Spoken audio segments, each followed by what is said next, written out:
반갑습니다. 안녕하세요. 두 분 다 법학을 전공하고 있다고 말씀드렸는데 몇 학년들이신가요? 저는 이제 조선대학교 법학과 3학년에 재학 중인 장철웅이라고 합니다. 저도 같이 조선대학교 법학과 3학년 서은정입니다. 네. 두 분 다 특별히 뭐 법학을 전공하게 된 특별한 이유가 있나요? 저는 고등학교 때 사회탐구 영역에서 이제 법과 사회라는 과목을 공부하면서 좀 저랑 적성이 좀 맞는 것 같아서 이제 법학과를 진학하려고 생각해서 진학하게 되었습니다. 저는 고등학교 때까지 변호사의 꿈을 키워오고 있었어가지고 처음부터 법대를 가야겠다 하는 그런 목표가 있어서 법대에 진학하게 되었습니다.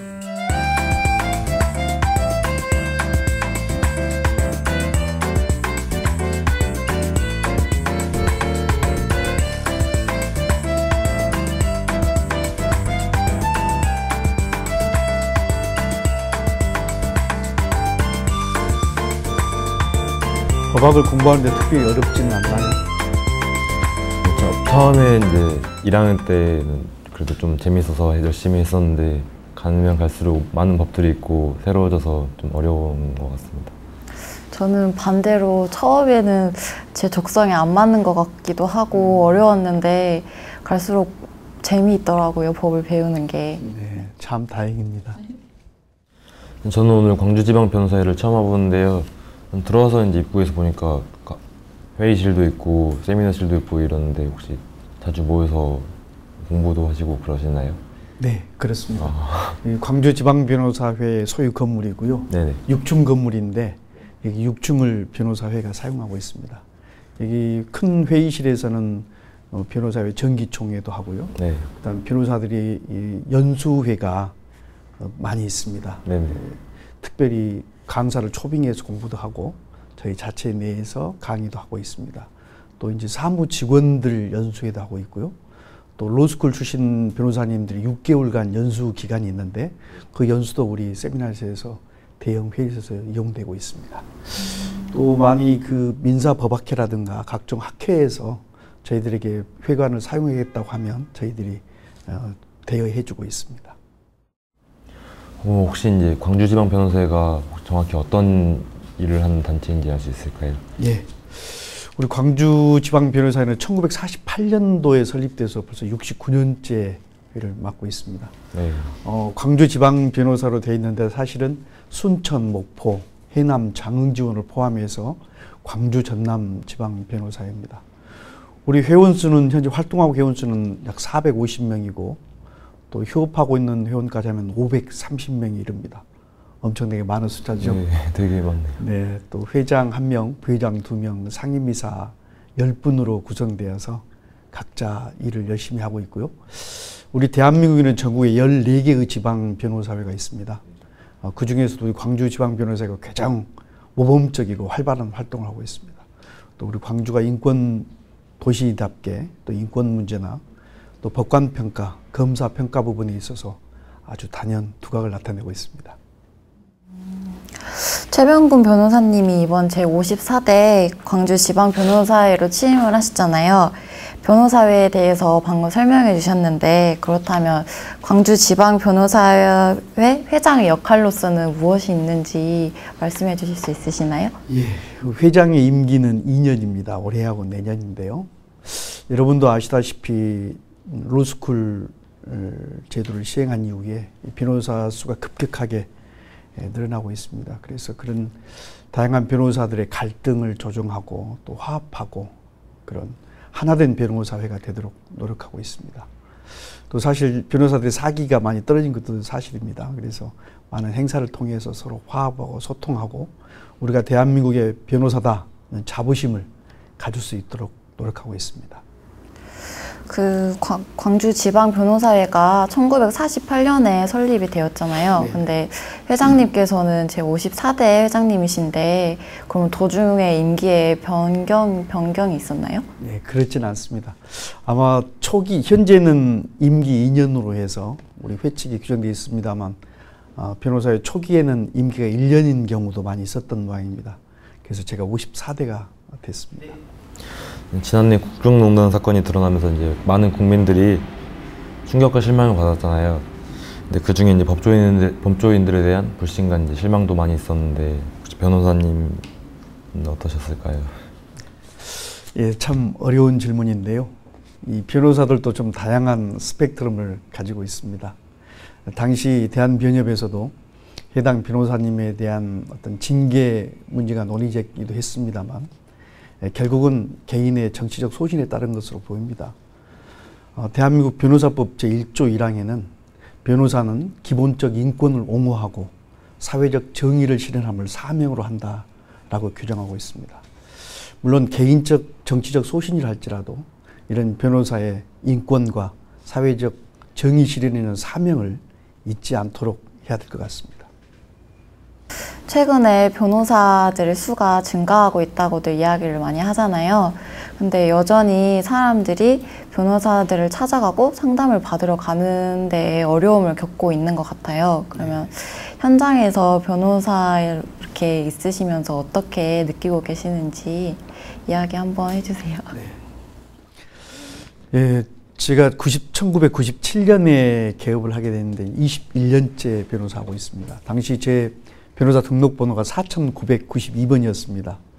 그러니까 근대 사법 100년 만에 5,000번대 이내였는데 20년이 지난 지금은 변호사 수가 25,000명이 되니까 실질적으로 얼마나 수가 많이 늘어났습니까? 사실 심각한 문제이고 그래서 이제는 변호사 수를 제한해줘야 되느냐 안 되느냐 하는 논의들이 많이 되고 있습니다. 이렇게 늘어난 변호사를 현실적으로 어떻게 소화하느냐는 사실 심각한 저희 문제이긴 한데 이제는 전에처럼 변호사가 법정에서 재판, 즉 소송만 하는 변호사가 아니고 우리 사회의 여러 법률이 필요한 부분에서 그런 직역을 활동할 수 있는 즉 공공단체, 지방자치단체라든가 일반 기업체에 취직을 해서 법률 문제를 다투는 그런 형태로 앞으로 직역 확대가 바람직하다고 봅니다.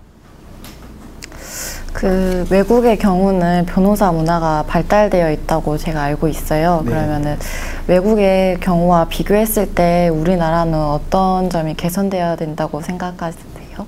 네, 법률이 이제 문화의 문제인데요. 사실 우리가 그런 외국의 현재의 법률 문화를 가진 지는 그리 오래되지 않았지 않습니까?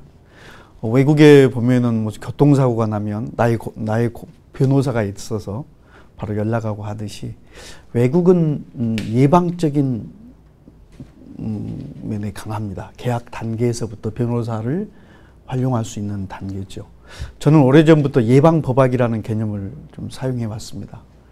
우리가 몸이 아플 때는 건강검진을 미리 하고 우리의 질병을 미리 예방하듯이 그걸 예방의학이라고 하지 않습니까? 그것이 우리에도 예방법학이 필요하지 않을까 싶습니다. 즉 다시 말하면 우리가 굳이 이제 재판 단계에 이르렀을 정도서야 변호사를 찾을 것이 아니고 계약서를 작성할 단계부터 처음에 법률 문제가 발생하기 이전부터 변호사에게 연락을 해서 MOU를 체결한다든가 뭐 기업 합병한다든가 이런 중요한 문제에 있어서도 변호사를 미리 만나서 예방하자는 거죠.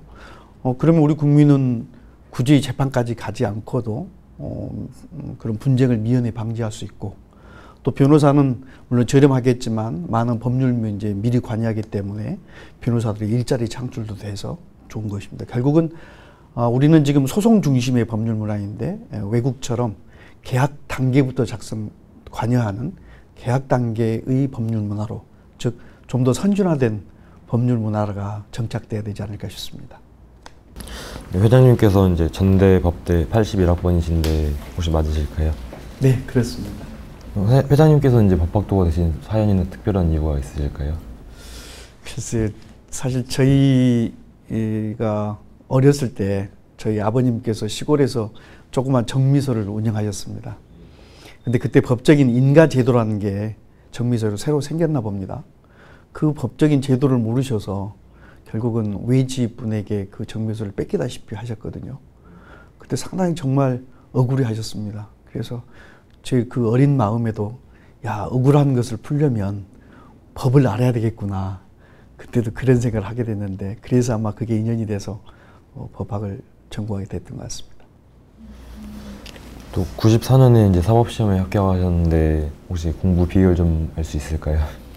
예, 제가 합격할 때는 이제 300명 합격할 때인데요. 실제로 292명이 합격했습니다.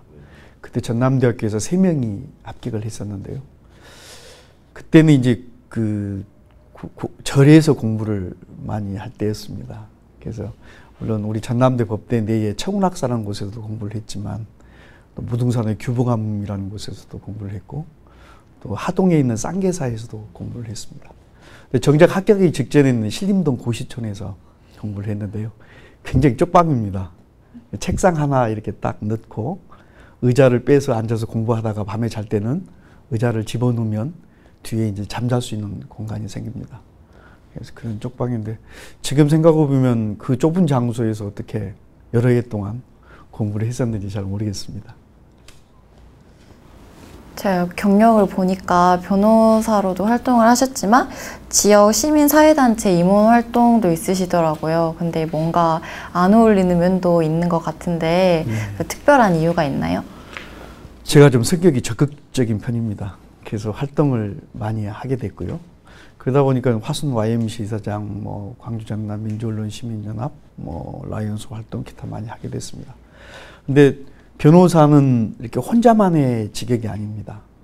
사회 속의 변호사이고 사회와 호흡을 같이 해야만 이 변론 활동을 또 제대로 할 수 있어서 그렇게 활동하다 보니까 그런 사회 활동도 많이 하게 되고 하게 됐습니다. 네.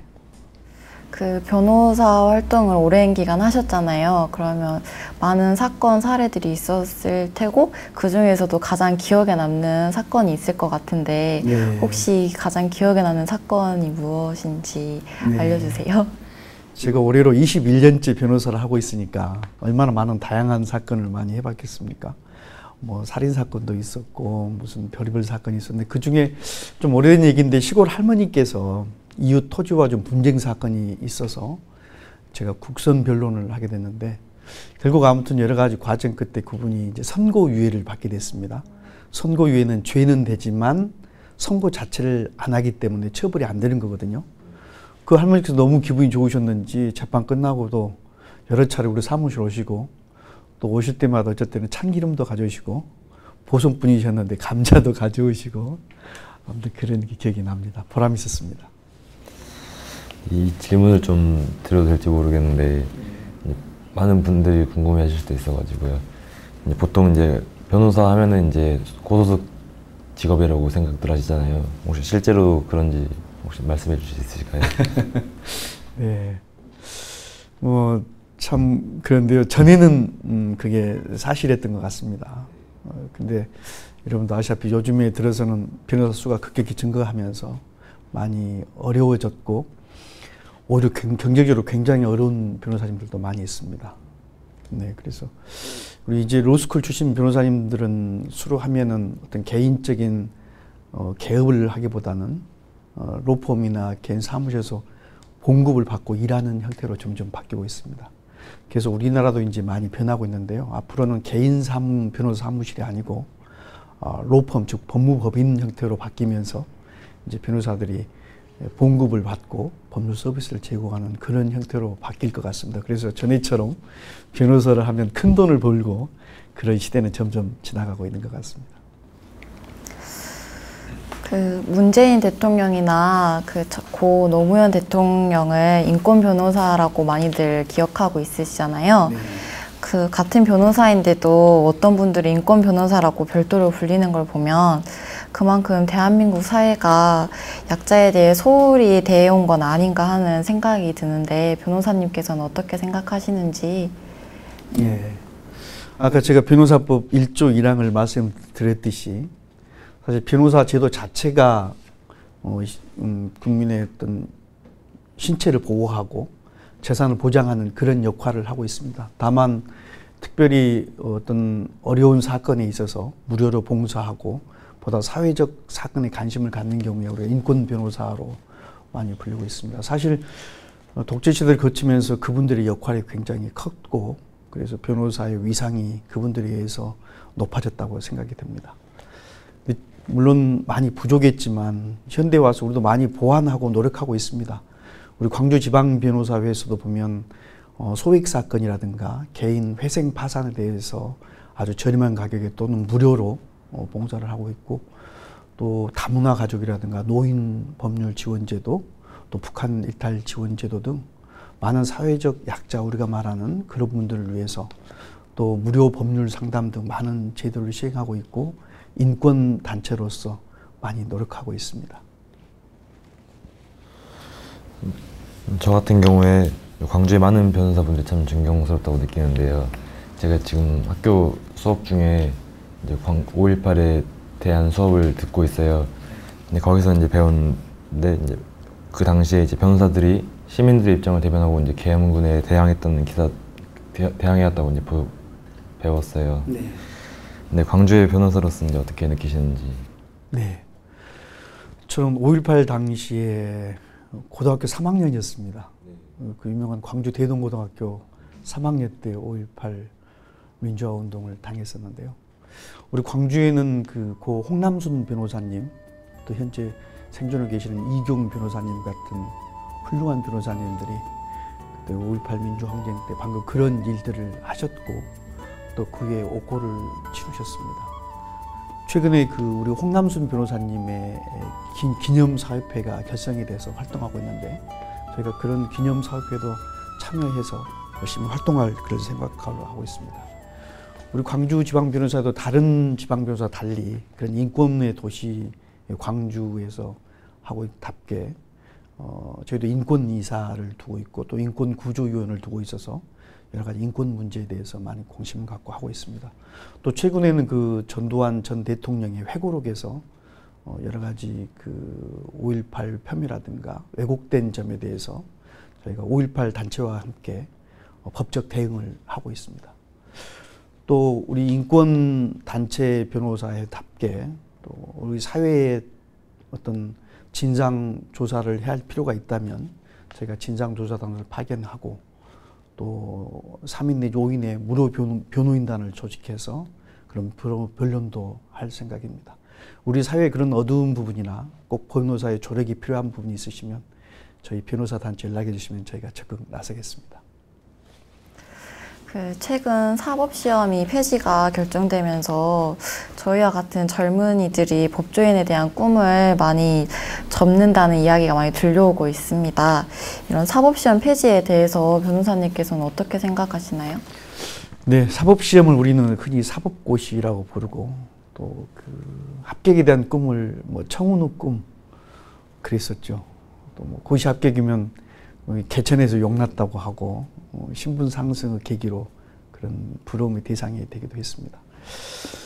이제 올해로 사법시험가 폐지돼서 앞으로는 이제 로스쿨을 수료하며 하고 변호사 시험 합격해서 이제 법조인이 되는 과정입니다. 물론 이미 로스쿨 시행된 지가 우리가 벌써 6년째 접어들어 상당히 안정화 단계에 접어들었다고 봅니다. 물론 안타까운 도 있습니다만, 문제가 되고 있는 게 결국은 로스쿨을 수료해야만이 법조인이 될 수 있는, 결국은 경제적으로 어려운 분들은 법조인이 될 수 없다는 게 문제 아니겠습니까? 그래서 저는 전에부터 일본에서 시행되고 있는데, 저는 예비 시험 제도를 주면 어떠냐 생각됩니다. 일본의 예비 시험 제도는 어떤 거냐면, 굳이 대학을 졸업하지 않고도 또 로스쿨을 수료하지 않고도 그 예비 시험을 합격하면 로스쿨 수료생하고 똑같은 기준을 두어서 변호사 시험을 볼 수 있는 자격을 주는 겁니다. 그래서 그 변호사 시험 합격하면 로스쿨 수료한 사람하고 똑같이 되기 때문에 우리가 사회에서 말하는 흑수저라든가 경제적 약자도 법조인이 될 수 있는 기회가 되지 않을까 그런 싶습니다. 또 이전에는 사법시험 합격 자체가로서 우리 사회로부터 일정한 보호를 받고 그렇게 생활이 안정되는 그런 생활을 했습니다. 이제는 사실 로스쿨이 되면서 변호사 되기는 쉬워졌습니다. 쉬워졌지만 이제 변호사가 되어서 새로운 경쟁을 하는 이제 그런 형태가 됐습니다. 그렇지만 우리 변호사에게는 아직도 미개척 분야가 사실 많이 있습니다. 도전 정신이 있는 젊은이들이라면 당연히 변호사가 되어서 우리 사회에 아직 미개척 분야라든가 많은 도움이 필요한 부분에 스스로 개척 정신으로 열심히 활동하면 좋겠습니다. 회장님께서 앞으로 2년간 광주지방 변호사회 회장으로 활동하시는데요. 혹시 각오와 포부 한마디 부탁해도 될까요? 예, 우리 변호사들이 아까 말한 대로 뭐 인권 변호사 많이 활동합니다만 저는 이제는 봉사하는 변호사, 이웃과 함께하는 변호사회가 돼야 된다고 생각합니다. 그래서 우리 광주지방변호사가 전국에서 처음으로 변호사 봉사단을 만들었습니다. 그래서 지지난주에는 우산동에 있는 그 무료 급식소에서 변호사님 직접 주방에서 일하고 직접 몸으로 봉사활동을 하고 또 기금도 전달하고 했습니다. 그래서 앞으로도 계속 봉사활동을 늘려갈 것이고요. 또 하나는 1기업 1고문 변호사 제도를 생각하고 있습니다. 사실 우리 광주에는 중소기업이 좀 어렵지 않습니까? 그래서 평동공단이라든가 이런 공단에 저희 변호사회하고 MOU를 체결해서 1기업의 1고문 변호사를 지정해 주면 그런 기업에서는 그런 변호사로 직접 면담할 수 있어서 법률 문제를 해결할 수 있고 또 변호사는 새로운 일자리를 창출할 수 있는 그런 계기가 되지 않을까 싶습니다. 그래서 이 두 가지에 중점을 두고 열심히 활동하고 있습니다.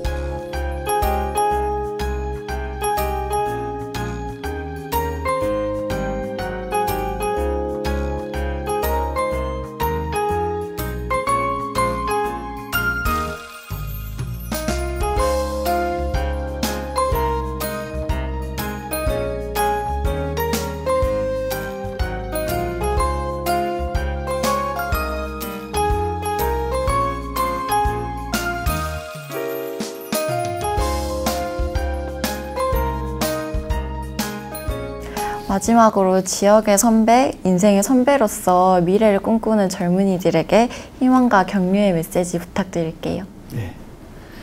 정말 요즘 젊은이들 정말 힘드시죠?